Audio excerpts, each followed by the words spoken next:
Hi friends, అందరికీ నమస్తే. Welcome to my channel.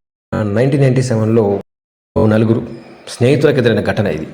Second show movie చూసి వచ్చిన తర్వాత ఇంటికి వెళ్తుంటే దారిలో, అంటే ఆ ఇంటికి వెళ్తుంటే పొలాల గట్టు దారిలో, అప్పట్లో హైవే రోడ్లు ఏం లేవు కదండి, పొలాల గట్టు మట్టి రోడ్లే కదా. పొలాల గట్టున ఇటువైపు అటువైపు పొలాలు మధ్యలో ఒక చిన్నని రోడ్డు, ఒక కారు పట్టేంత రోడ్డు, మన మారుతి కారు పట్టేంత రోడ్డు ఉండేది. ఆ రోడ్డున ఇరువైపులా, ఒకవైపు శ్మశానం, ఒకవైపు పొలాల గట్టు. అక్కడక్కడ సమాధులు పెద్ద పెద్దవి. ఆ ఊర్లో పెద్ద మనుషులు, జమీందారులు చనిపోతే ఆ నలుగురు స్నేహితులు ఇక ప్లాన్ వేసుకొని, అరే ఏం చేద్దాం రా మనం అంటే, లేదు మనము ఆటలాడుకుందామా, ఏం చేద్దాం రా, ఎలాగో స్కూల్స్కి హాలిడేస్ వచ్చాయి కదరా, ఫ్రైడే సాటర్డే సండే 3 రోజులు కలిసి వచ్చిందిరా మనకి, అంటే ఎటు వెళ్దాం రా అంటే, ఫ్రైడే రోజు మనము గుడికి వెళ్దాం రా, సాటర్డే రోజు సెకండ్ షో మూవీకి వెళ్దాం, ఎందుకంటే నెక్స్ట్ డే హాలిడే ఉంటుంది కాబట్టి. లేరా సాటర్డే రోజు మనం హనుమాన్ టెంపుల్కి వెళ్దాం, ఫ్రైడే రోజు మూవీకి వెళ్దామని చెప్పేసి అంటే, ఎటైతే ఏముందిరా ఒకటే కదా, పల్లుడు కొట్టుకోవడానికి ఏరా అయితే ఏముందని ఒకటి సరదాగా మాట్లాడతాడు. కాసేపు నవ్వుకున్న తర్వాత ఆ స్నేహితులు ఏం చేస్తారంటే, ఇక స్కూల్కి అలా హాలిడే వచ్చాయని చెప్పేసి ఆ నలుగురు మూకుమ్మడిగా ఒకటే ఎవరి దగ్గర ఎన్ని పైసలు ఉన్న డబ్బులు వేసుకొని, సరే కానీ సైకిల్ వేసుకొని సినిమా షోకి వెళ్తారు. సాయంత్రం 6 గంటలకు భోజనం చేస్తారు ఇంట్లో వాళ్ళకి చెప్పి ఆ నలుగురు తన సైకిల్ వేసుకొని వస్తారు. ఒక సైకిల్పై ఇద్దరు కూర్చుంటారు, వెనకాల స్టాండు అని ఉంటుంది. అప్పట్లో సైకిల్ ఎలా ఉంటాయి, ఇక ఆ సైకిళ్ళకు మరొకటి టార్చ్ కూడా పెట్టుకుంటారు. రాత్రి వెళ్ళలు వస్తారు కదా సెకండ్ షో ఉంటారు, అసలే కారడవి, వీధి దీపాలు ఉండవు, చిమ్మ చీకటి. ఇక సెకండ్ షో మూవీ చూసిన తర్వాత ఎంజాయ్ చేసిన తర్వాత ఏం చేస్తారంటే, ఇక వస్తుంటే దారిలో సెకండ్ షో మూవీ చూసిన తర్వాత దారిలో వస్తుంటే ఎలా ఉంటుంది, అప్పట్లో అంతా చిమ్మ చీకటి అండి.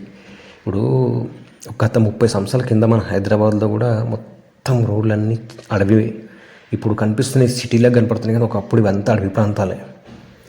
7 పడ్డదంటే మా తాత కూడా చెప్పేవాడు, అమీర్పేటకి వస్తే రావాలని, అమీర్పేటకి రావాలంటే కూడా భయపడేవాడంట. అంత అడవి ప్రాంతం అంటాడు అమీర్పేట. ఇప్పుడు అదే అమీర్పేట ఒక అమెరికా అయిపోయింది. సో ఫ్రెండ్స్, అలా అనమాట. ఇప్పుడే ఇవి అడవి, సిటీ ప్రాంతమే ఇప్పుడు అడవిలాగా ఉందంటే విలేజ్ ఎలా ఉంటుందో చూసుకోండి ఫ్రెండ్స్. ఇక ఆలోచించండి మీరు, విలేజ్ ఎంత భయంకరంగా ఉంటుందో వెనకటి కాలానికి. ఇక నలుగురు ఫ్రెండ్స్ సినిమా చూస్తారు. సినిమా చూసిన తర్వాత సినిమా చూసుకొని నెమ్మదిగా వచ్చిన తర్వాత థియేటర్ ముందు లేవాడి కాసేపు కబుర్లు చెప్పుకుంటే, అరే ఇదేం ఉదయం కాదు, మధ్యాహ్నం కాదు, సాయంత్రం కాదురా, అర్ధరాత్రి సెకండ్ షో మూవీ చూసుకొని వస్తున్నాం, అసలే కారు అడవిలో వెళ్ళాలి, నడరు ముచ్చట్లు పెట్టి కూర్చున్నారు, బుద్ధి లేదు జనానని ఒకడు బెదిరిస్తే సైకిల్ వేసుకొని నెమ్మదిగా వస్తాడు. సినిమా థియేటర్కి వీళ్ళ ఇంటికి దాదాపు 7-8 కిలోమీటర్లు ఉంటుంది. అలా ఒక 3 కిలోమీటర్లు దాకా వస్తారు మాట్లాడుకుంటా. 3 కిలోమీటర్ రాగానే ఫస్ట్ ఇద్దరికి ఊరు వచ్చేస్తుంది. వాళ్ళిద్దరు ఏం చేస్తారంటే, సర్లా ఇక మేము వెళ్ళిపోతాం, రేపు పొద్దున వెళ్తాం, రేపు 2 రోజులు మనకి ఇంకా హాలిడే ఉంది కదా, హ్యాపీ హనుమాన్ టెంపుల్కి వెళ్ళాలి కదా, అక్కడికి నేరుగా టెంపుల్కే వస్తాం మేమంటే, సరేరా బాయ్ అని చెప్పేసి వాళ్ళు అటు వెళ్ళిపోతారు. పొలగట్టు దారి నుంచి, అన్ని పొలాల గట్లు, కాలువ మార్గాలే అప్పట్లో ఆ ఊర్లో. ఇక కాలువదారి నుంచి వాళ్ళిద్దరు అక్కడ లోపలికి వెళ్ళిపోతారు. వెళ్ళిపోయిన తర్వాత ఇక వీళ్ళు వాళ్ళ బాయ్ చెప్పి నెమ్మదిగా వస్తూ, ఏమరా సినిమా బాగుందిరా, ఇంతమంది చాలా రోజుల తర్వాత సినిమా చూసాం, చాలా హ్యాపీగా ఉందిరా అని చెప్పేసి అనుకుంటారు. ఇక ఆ తర్వాత మెల్లగా ఏం చేస్తారంటే, దగ్గరలో టీ కొట్టు లాగా పడుతుంది, పాతది, ఒక తడకలేసి టీ కొట్టు ఉంటుంది. అందులో ముసలావిడ ఉంటుంది, ఒక ముసలాయన, ఇద్దరు బజ్జీలు వేస్తుంటారు. బజ్జీలు ఎందుకంటే అది నైట్లో కూడా నడుస్తుంది. అప్పట్లో చీకటి పడిందంటే మూసేవారు, కానీ ఆ దారిలో ఆ ఒక్కటి అప్పుడు కుళ్ళు ఉండేది. అది కూడా మధ్యాహ్నం అర్ధరాత్రి 2 గంటల వరకు. 2 గంటల తర్వాత వాళ్ళు మూసేసేవాళ్ళు, ఎందుకంటే అక్కడికి లారీలు వచ్చేవి. లారీ డ్రైవర్లు ఆ పెద్ద రోడ్లలో వచ్చి అక్కడ లారీ అక్కడ ఆపి టీ తాగి వెళ్ళేవాళ్ళు అనమాట. ఇక ఆ టీ కొట్టు దగ్గర ఆపిన తర్వాత అక్కడికి వెళ్తే, అరే ఏం చాయ్ తాగుతారా, చాయ్ తాగితే నిద్ర పట్టదు, బజ్జీలు తిందామరా అని చెప్పేసి చక్కగా బజ్జీలు తింటారు. కరకరలాడే బజ్జీలు తిని ఇంత కొంచెం ఛాయ్ తాగి ఇక అక్కడి నుంచి బయలుదేరుతారు. ఇక మా సినిమా విషయాలు మాట్లాడుకుంటూ వెళ్తున్నాం. వాళ్ళకి 3వ వాడు ఇల్లు వచ్చేస్తుంది, 3వ వాడు ఉన్న ఏరియా వచ్చేస్తుంది. సరేరా నేను వెళ్తాను, కానీ నువ్వు వెళ్తావురా, నీకు భయం అవుతుందా, నేను రావాలా, లేకుంటే ఈ రాత్రి మా ఇంట్లో ఉండిపోరాదరా అంటే, అరే వద్దురా, మా ఇంట్లో నన్ను చంపేస్తారా, నేను ఇక్కడ వస్తా అని చెప్పి వచ్చాను, ఇప్పుడు నా ఇక్కడ మా ఇంటికి వెళ్ళి చెప్పి రావాలి, ఇప్పుడు నేను మీ ఇంట్లో వండుకోవాలంటే మళ్ళీ రాత్రి భయపడతారు రా, మా నాన్నకి ఇట్లాగా అమ్మ నన్ను ఇబ్బంది పెట్టినట్టయితే అంటే, సరేరా నేను వెళ్ళిపోతాను, జాగ్రత్త రే అంటే కాసేపు అక్కడే ఆగుతాడు. వాడు పొలం దారి నుంచి, ఆ కాలువకట్టు నుంచి వాళ్ళ ఊరు లోపలికి వెళ్ళిపోతాడు. ఇక వీడొక్కడు ఊపుకుంటూ సైకిల్ మీద తూపుకుంటూ వస్తుంటాడు. ఇక చీకటి ఉంటుంది కదా, ఇక టార్చ్ ఆన్ చేస్తాడు. ఇక టార్చ్ ఆన్ చేసి ఆ టార్చ్ సాయంతో వస్తుంటే అక్కడక్కడ మధ్యలో కుక్కలు మురుగుతుంటాయి. వాటిని లెక్క చేయకుండా వస్తుంటాడు. మనోడు కాస్త ఎందుకంటే ధైర్యవంతుడే. ఇక వస్తూ పొలాల గట్టున లోనికి వస్తుంటే ఇక కారు అసలైన లోపలికి పొలాల గట్టుకు వస్తాడు. అక్కడే సమాధులు ఉంటాయి. నేరుగా వస్తుంటాడు. అతను వస్తుండగా సమాధులు అక్కడి నుంచి నక్కల అరుపులు ఏడుపులు వస్తుంటాయి. సహజంగా వస్తుంటాయి కానీ నక్కల అరుపులు అని చెప్పేసి అనుకుంటాడు. ఇక వెళ్తుండగా అతనికి ఏదో పొలం గట్టున చెట్టు పక్కన ఓ వ్యక్తి నవ్వడం, ఏదో నవ్వులు ఏడుపులు వినిపిస్తుంటాయి. అక్కడ మర్రి చెట్టు. ఆ సైకిల్ ఆపేసి అతను సైకిల్ని హ్యాండిల్ని తిప్పి చెట్టు వైపు పెట్టి చూస్తాడు. అక్కడ ఎవ్వరు కనపడరు. కానీ ఏదో ఒక ఆకారం కదిలినట్టుగా అనిపిస్తుంది అక్కడ. అది ఏదైనా సరే ఈ రాత్రి వెళ్ళి ఇక్కడ ఉందంటే అది ఏదైనా అయి ఉండాలి. మనుషులైతే రారా, మా ఊరు వాళ్ళు అయితే రారు, ఖచ్చితంగా అది ఏదో అయి ఉంటుంది అని చెప్పేసి సైకిల్ మాట తీసుకొని ముందుకు వెళ్తుంటాడు. ఆ ముందుకెళ్తున్న అతనికి వెళ్ళంగా సైకిల్ బరువు అయిపోతుంది. సైకిల్ అస్సలు కదలదు. చూస్తే వెనకాల ఎవరు కనపడరు. మన సైకిల్ ఎందుకు బరువు అయిందని పొంగ ఆ బురదలో ధన్మం జారి కింద పడతాడు. కింద పడ్డాక నెమ్మదిగా లేస్తే చూస్తే ఎవరన్నా సైకిల్ మీద కూర్చుంది అని చెప్పి చూస్తే ఎవ్వరూ ఉండరు. కానీ సైకిల్ బరువు అయిపోతుంది. మళ్ళీ సైకిల్ వేసుకొని మెల్లగా వెళ్తుంటాడు. వెళ్ళంగా అతనికి ఇంకా భయం చుట్టుకుంటుంది. ఇంకా మస్తు భయం అవుతుంది. చెమటలు పడతాయి, కాలు చేతులు అనుకుతుంటాయి. ఎవర్రా సైకిల్, ఎంత సైకిల్ని లాగినా సైకిల్ ముందుకు కదలదు. సైకిల్ బురద అంటుతుంది, దాని బట్టలకు బురద అంటుతుంది. ఇక ఏం జరుగుతాక పొలం కట్టిన అక్కడ చూస్తే ఒక మంచినీళ్ళ వాగు నల్లగా ఉంటుంది. ఒకటి పొలాల దగ్గర ఉంటాయి కదా నల్లలు, బోర్లు.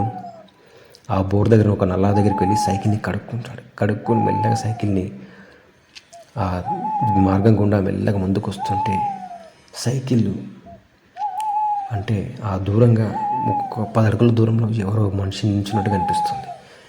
మనిషి సైకిల్ ఆపుతాడు. మళ్ళీ కళ్ళు తుడుచుకొని చూస్తే అక్కడికి ఎవరు ఉండదు. నెమ్మదిగా వెళ్తుంటాడు. ఇక వెళ్ళంగా దూరంగా తనకి మెయిన్ రోడ్ కనిపిస్తుంది. మెయిన్ రోడ్ అంటే అది కూడా మట్టి రోడే. అప్పట్లో అది హైవే రోడ్.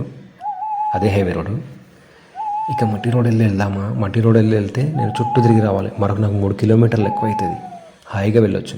అయితే మనం అనుకుంటాడు, ఎందుకులే ఈ గట్టు నుంచి వెళ్దాము, ముందు నుంచిగా ఒకవేళ నాకు అంతగా కష్టమైతే ముంగల ఉంది ఒక చౌరస్తా, అక్కడ నుంచి రైట్కి వెళ్ళిపోతే మళ్ళీ మెయిన్ రోడ్ వస్తుంది, ఇప్పుడైతే పొలందారిన వెళ్దామని చెప్పేసి వెళ్తుంటాడు.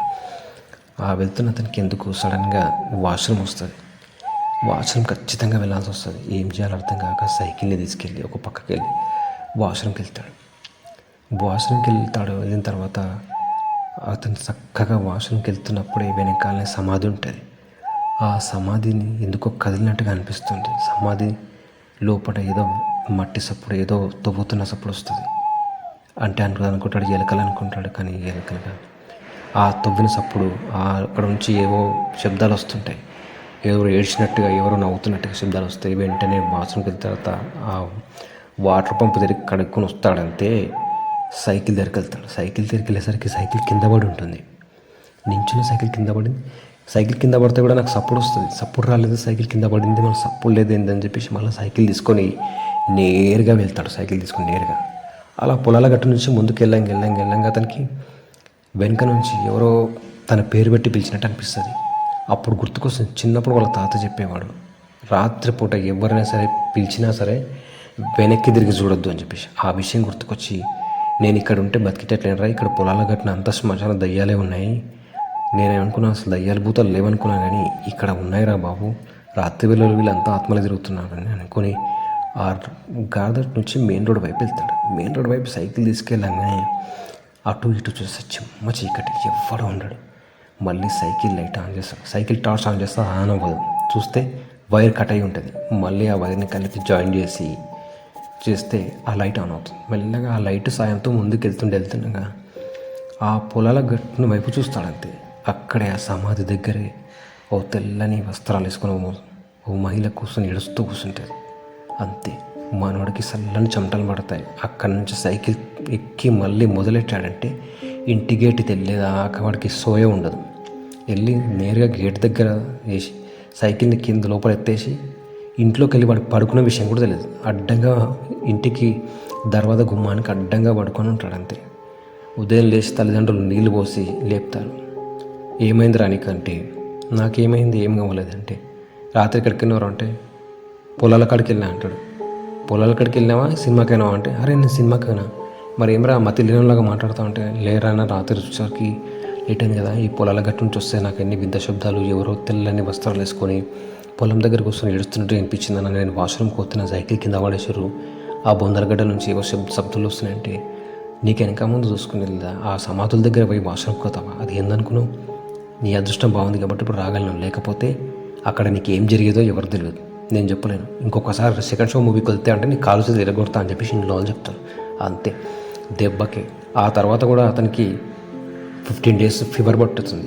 మళ్ళీ ఒకసారి బతుకుంటే సెకండ్ షో మూవీకి వెళ్ళొద్దని నిర్ధారించుకొని ఆ తర్వాత తెల్లారి స్నానం చేసి ఆంజనేయ స్వామి గుడికి వెళ్ళి కాస్త దండం పెట్టుకొని 5 ప్రదక్షిణ చేసిన తర్వాత తన మనసు అర్థమవుతుంది. ఆ తర్వాత జరిగిన ఘటన తలుచుకొని నలుగురు స్నేహితులు అంటే మిగతా ముగ్గురు కూడా ఆశ్చర్యంతో ఇతని లేదురా మా ఇంట్లో ఉండాల్సింది రాత్రి, నువ్వు చాలా ఇబ్బంది పడ్డవురా అంటే ఏం చేద్దాంరా మరి అంటే అతను ఏమనుకుంటాడంటే నిజంగా రాత్రి వేళల్లో సమాధుల దగ్గర దయ్యాలు ఉంటాయరా అంటే అందులో ఒక స్నేహితుడు అంటాడు ఈ విషయం మీకు తెలియదురా, అందుకే ఆశ్చర్యపోయాను, నాకు తెలుసు మీ ఊర్లో పొలాల గట్టు దగ్గర రాత్రి వేళల్లో సమాధులు ఉన్నాయి. మా తాత చూశాడు, ఎవరో తెల్లని వస్త్రాలు వేసుకుని ఒక మహిళ ఏడుస్తూ అక్కడే తిరుగుతూ ఉంటుందంట సమాధి దగ్గర. ఎందుకంటే ఆమెని అప్పట్లో మా తాతని చెప్పేవాడరా, అది పూర్వకాలంలో 50 ఏళ్ళ క్రితం జరిగిందిరా. ఒక మహిళకు క్యాన్సర్ వచ్చి చనిపోయిందిరా, చనిపోయినందుకు ఆమెకు ఊరుకు దూరంగా పాతి పెట్టాలని చెప్పేసి అక్కడ పాతి పెట్టిన తర్వాత అప్పుడు ఏడుపు తుడుపుల వల్ల ఆమె వల్ల గ్రామంలో పబ్బులకి భయం చుట్టుకుపోయింది. రాత్రి దయ్యమే తిరుగుతుందని చెప్పేసి మళ్ళీ సమాధిని మంచిగా నిర్మించి పెట్టింది. అయినా కూడా రాత్రిపూట దయ్యమే తిరుగుతున్నాను అట్లా అని చెప్పేసి ఊర్లలో చాలామంది ఇంటికి శాంతి పూజలు చేసుకున్న నుంచి ఆ దయ్యం ఊర్లోకి రావడం మానేసింది. కానీ సమాధి దగ్గర మాత్రం ఖచ్చితంగా ఉంటుంది. మా తాత చెప్పాడు నాకు తెలుసు ఈ విషయం, నేను నీకు చెప్దాం అనుకున్నా కానీ నాకు గుర్తులేదురా, అందుకే చెప్పలేదు. కాకపోతే నువ్వు మెయిన్ రోడ్ నుంచి వెళ్తావనుకున్నాను కానీ పొలాల గట్టు నుంచి వెళ్తావరా అంటే ఎవర్రా నీకు పొలాల గట్టు నుంచి చెప్పమని చెప్పేసి మూడవ అని అడిగితే నేనేం చెప్పలేదు, మా ఇంట్లో ఉండనన్నాడు, వెళ్ళిపోయాడు రా వాడని అంటాడు. ఇక మిగతా ముగ్గురు స్నేహితులు అంటారు అరే ఎప్పుడైనా సరే రాత్రి వేళ పొలాల గట్టు నుంచి వెళ్ళొద్దు, సమాధులు ఉంటాయి, మంచిది కాదు, నీ అదృష్టం బాగుండి బతికినావు కానీ ఎన్నడే కానీ వెళ్ళరాదు. సో ఫ్రెండ్స్ 1997లో 4 స్నేహితులు సెకండ్ షో మూవీ చూసి వచ్చిన తర్వాత వాళ్ళకి ఎదురైన అనుభవం ఇది. పొలాల గట్టున రాత్రి వేళలో అప్పట్లో ఎట్లుంటుంది విలేజ్ టైంలో పొలాల గట్టు చిమ్మ చీకట్లో కారడవిలో అంతే.